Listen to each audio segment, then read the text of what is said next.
to Quickshots. Welcome to Quickshots. For those of you who can't see me, I'm sitting here with probably one of the best purchases I've ever made, and that, my friends, is a $12.95 blue cowgirl hat. And again, for the fourth time in 2 weeks, a disturbing amount of time, I'm joined by one Mitchell Scale. I was wondering why you're wearing that cowboy hat. You've been gallivanting around on your high horse all day, so it now makes sense. My high horse? I don't know about that. I was helping you spell the word orange. You couldn't spell orange, so had to help you out there with your emails, proof a few of your emails. Why do I be writing orange in an email? All right, anyway, we got some I've questions. Seen better or what? days, I'll tell you that much. Where do the questions go? I don't have any apparatus. You know, first and foremost, it's cowgirl hat before anything. Sabina, this one's going straight to you. Okay, fire it down. Is it better to pay out your home mortgage first or keep the mortgage and buy more property? Great question, Sabina. And you wouldn't believe it, you can actually do both. So you can buy more property, kidding. as in invest in more property, and that in turn will assist you to pay down your mortgage faster.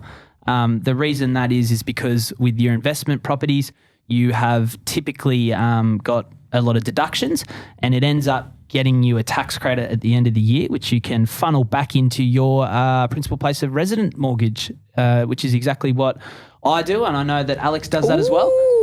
So you can do both, but certainly you want to pay down your principal on your principal place of residence first before thinking about doing that in your investment portfolio. Yeah, and I think also too, the other thing to note is that your own home is not tax deductible debt, right? So you're paying down the principal, you're paying down, it's a great debt to have. It's a home that you live in, but bad debt in the sense that you can't claim tax deductions on it, whatnot. So pay it down, absolutely, every chance you get. This one is from Sanjit, coming to you, Alex. Ooh. Why do you always give me the spicy ones? Bit of spicy one Bit of for spice, you. yeah.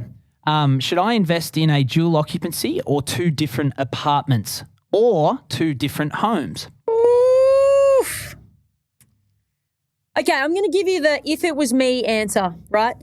Let's assume for this question you've actually got the borrowing capacity today to buy a dual occupancy. I'm going to say that you've got a very decent borrowing capacity, right? So you can probably borrow to buy up to 800, maybe even 900,000. Dual locks are amazing because you own the land, presumably. By the way, dual occupancy is one block of land with two, in some way or another, two rental tenancies. So it could look like one residence, but it's actually two for legal reasons, firewall in the middle, all that. And you can actually collect two parts of rent from it. So it could be 3-bed, 2-bath, and then a 2-bed, 1-bath, etc. So typically a dual occupancy has got really high yield. Now today, because construction prices are really high and also obviously land prices are quite high, you're actually not getting as good as a yield as you once were. So in some cases, and Mitch, you might have even seen this, it's only slightly higher and even the same as a regular house. Dual locks are a great purchase if you need high income. Maybe just in your day-to-day you don't have a high income per se. So going for the higher income or what will be over time could be a better strategy for you. Or if you're at the end of your portfolio building and you're looking for more income-producing property than building your land bank, you know, you're sort of out of your acquisition phase. If it was me, as I was saying, I would buy, if I could, two properties in two different areas and thereby diversifying. But that's because I'm 29, I'm still in my acquisition phase and I want to own more land. And whilst the cash flow is important, the land for me over a longer period will be more important. In saying that, if your borrowing capacity is $800,000, you're probably not going to be able to get two properties for that. But if your borrowing capacity is close to $1 million, you might be able to. Two apartments, wouldn't even talk about it, so not even going to mention it. You don't own the land, and that's where the value is. Last one. Someone's getting phone calls. It's probably you. You're very popular. Peter, how fast do people typically grow their portfolio? Are there 5 to 10 year plans?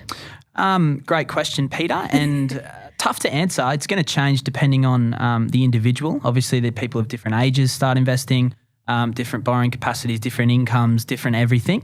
I guess you've just got to find a strategy that works for you, and you should grow it as quickly as you can. Obviously, people normally, aim for retirement as the sort of deadline for their property portfolio building. So, between now and retirement, I think you should, add on, as many properties as you can, and particularly land bank. That's what's going to allow you to retire with some wealth. I agree. I think too, just buy every chance you can, because lending's always changing. So you might be able to borrow today and buy something $600,000, and it's not necessary, even if you do nothing, that it's not necessarily the case in 6 months you'll have the same or more borrowing capacity. You might have less, because banks are always changing their serviceability calculators. Happened to a lot of people in when the Royal Commission was. When was that? Start of 2019, end of 2018, around there. So your borrowing capacity, people just sort of dissipated overnight. So we always say just buy whenever you can. And obviously that's comfortably, but also when the bank will lend you money.